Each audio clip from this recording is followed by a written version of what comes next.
जिल्हा परिषद आणि पंचायत समितीच्या प्रचाराची रणधुमाळी आता मात्र जोरात सुरू झाली आहे। आज पुन्हा एकदा ओतूरमधील कृषी उत्पन्न बाजार समिती या ठिकाणी राष्ट्रवादी काँग्रेसच्या वतीनं महाराष्ट्राचे माजी उपमुख्यमंत्री अजितदादा पवार यांच्या सभेचं आयोजन करण्यात आलं होतं। डिंगोरे, ओतूर आणि पिंपळवंडी या गट आणि गणातील उमेदवारांच्या प्रचारार्थ या सभेचं आयोजन करण्यात आलं होतं। या सभेच्या प्रसंगी प्रियंका डुंबरे तसेच युवा नेते अतुल बेनके यांनी आपल्या भाषणातून विरोधकांवर घणाघाती टीका केली। राज्याचे माजी उपमुख्यमंत्री अजितदादा पवार यांनी विरोधकांवर घणाघाती टीका करत सत्तेची सूत्र ही आता मात्र आपल्याकडे देणं गरजेचं आहे असं आपलं मत मांडलं। सध्याच्या कालखंडामध्ये राज्याच्या माध्यमातून स्थानिक स्वराज्य संस्थांच्या ग्रामीण भागात असणाऱ्या ज्या अडीअडचणी आहेत, शेतकऱ्यांचे जे प्रश्न आहेत, या सगळ्या गोष्टीला त्यांनी हात घालत राष्ट्रवादी काँग्रेस पक्षाला विजयी करून द्यावं अशा प्रकारची मागणी केली। पाहूयात या सर्व सभेचा वृत्तांत। आज तुम्हाला विचार पडला असेल की नेताजी डोके नयनाताई डोके या स्टेजवर कसे 2002 साली 96 साली प्रसन्नाची इलेक्शन झाली। मी पूर्वीचा काँग्रेसचा कार्यकर्ता, पवार साहेबांचा कार्यकर्ता, बेनके साहेबांचा कार्यकर्ता, पण नाईलाज असो घरात धाकट्या भावाला उमेदवारी मिळाली म्हणून मला शिवसेनेचं काम करावं लागलं आणि नाही म्हटलं तर तेव्हापासून ते करायची पाळी आली। पण प्रेमाने पवार साहेबांचेच कधी विचार कायम डोक्यात, कधी मी पवार साहेबांचा, अजितदादांचा, सुप्रियादांचा कधी कुठं असा वाईट असा कधी उल्लेख केला नाही। आणि तुम्हाला सांगतो 2002 साली मला पंचायत समितीची उमेदवारी मिळाली। त्यावेळेस 2000 साली शिवसेनेचा त्यावेळेस सभापती झाला। आपल्या सर्वांना 2014 साली परत माझ्या मंडळीला जिल्हा परिषदेची उमेदवारी मिळाली, परत शिवसेनेचा सभापती झाला। पण मंडळींनो, आता मी तुमच्याकडे आहे। मी प्रवेश काय केलेला नाही आम्ही, कारण माझं ध्येय असे की दादा ह्या वेळेस जुन्नर पंचायत समितीवरती राष्ट्रवादीचा झेंडा फडकला पाहिजे आणि आपण सर्वांनी पूर्ण तालुक्यामध्ये ताकद लावली पाहिजे हे आवाहन करण्यासाठी मी तुम्हाला विनंती करतो। कारण ज्यावेळेस पक्ष जरी मी बदलत राहिलो समजा काही कारणानिमित्त, विधानसभेला मला तिकीट द्यायचं कबूल दिलं नाही, बीजेपीकडनं लढलो, पण 8 दिवसात नाही म्हटलं तर 25,000 मतं मला तुम्ही प्रेमाने दिली। असो, तुमचा धन्यवाद।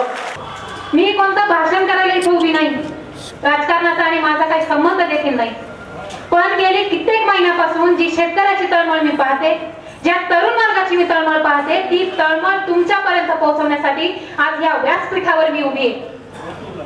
पवार साहेबांचा जन्म एका शेतकरी कुटुंबात झाला, त्याच्यामुळे शेतकऱ्यांना काय अडीअडचणी आहे ह्या सगळ्या त्यांनी लहानपणापासून अनुभवलेल्या आहेत। शेती विषयावर त्यांचं प्रेम आहे। एवढंच काय, महिलांना आरक्षण देखील हे पवार साहेबांमुळे मिळाले। महिलांचं जर संघटन कोणी केलंय तर ते हे फक्त राष्ट्रवादी पक्षानं केलेलं आहे। तांदूळ निर्यातीमध्ये अग्रेसर देश आपला हा राष्ट्रवादी पक्षाच्या काळामध्येच ओळखला जातोय। आपला देश हा कृषी प्रधान देश आहे, म्हणजे जर तुम्ही ग्रामीण भागाचा विचार केला तर प्रामुख्याने व्यवसाय हा शेती व्यवसाय आहे आणि शेतकरी हा आपल्या देशाचा पाया आहे। पण आजच्या या सरकारने काय केले, या शेतकऱ्याला पायातच नेऊन गाडलेले। टोमॅटोला काय भाव आहे, 20 रुपये कॅरेट आपलं टोमॅटो जातं आणि ते टोमॅटो मार्केट पर्यंत न्यायला आज 30 रुपये खर्च येतो। म्हणजे सोन्यासारखं पीक कमावून सुद्धा आज मातीसारखा मोल आपल्या मालाला आलेला आहे। आणि हे सगळं काय कमी होतं जे नोटबंदीचा यांनी प्रस्ताव आणला। कशासाठी केली ही नोटबंदी? भ्रष्टाचार थांबवण्यासाठी आणि काळा बाजार रोखण्यासाठी। ठीक आहे ना, चांगलंय, पण हा आदेश काढल्यानंतर यांच्याच आमदाराच्या गाडीमध्ये कोट्यवधी रुपयांच्या 2,000 रुपयांच्या जर नोटा सापडत असतील तर नक्की भ्रष्टाचारी कोण, नक्की काळा बाजार कोणी केला? म्हणजे यांना यांचं घर साफ करायचं असेल तर यांनी पूर्ण देश वेठीस धरायचा का? नेहमीप्रमाणे इलेक्शन आलं का ह्या शिवसेनेचा आणि भाजपाचा झालंच पाहिजे 36चा आकडा। इतर वेळी तर गळ्यात गळे घालून फिरतात।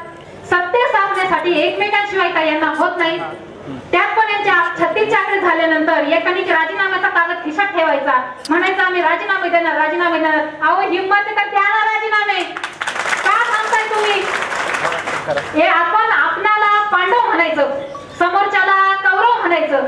अहो, मी तर सांगते ह्या सगळ्या शकुनी मामाच्या टोळेत। जर ह्या युतीमधल्या पक्षमित्राच्या लाखाळे आपण पाहिलं ना तर हा पक्ष पक्ष भविष्यामध्ये येणाऱ्या दिवसात फार मोठा दिवा लावल अशी अपेक्षा ठेवून जर आपण बसलेले असाल ना, तर रेड्याने दूध दिलं पाहिजे हे असं म्हणण्यासारखं होणारी आपली गंमत. पुढे चाललाय आपला देश. आणि मला एक सांगा, ह्या प्रचारामध्ये असा काही वर्ग आहे जो शिक्षणानं परिपक्व झालेला आहे, असा काही वर्ग आहे जो अनुभव आल्यामुळे परिपक्व झालेला आहे.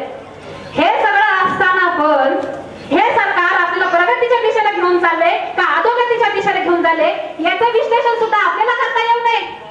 अजून किती दिवस आजच्या दिनची भुरळ तुम्ही स्वतःवर पाडणार आहात? कधी बघणार, कधी डोळे उघडणार? ह्या गोष्टी डोळसपणे बघायला तुम्ही कधी शिकणार आहात? हे आजचे दिन म्हणून कोणावरती नक्की आजचे दिन आलेले?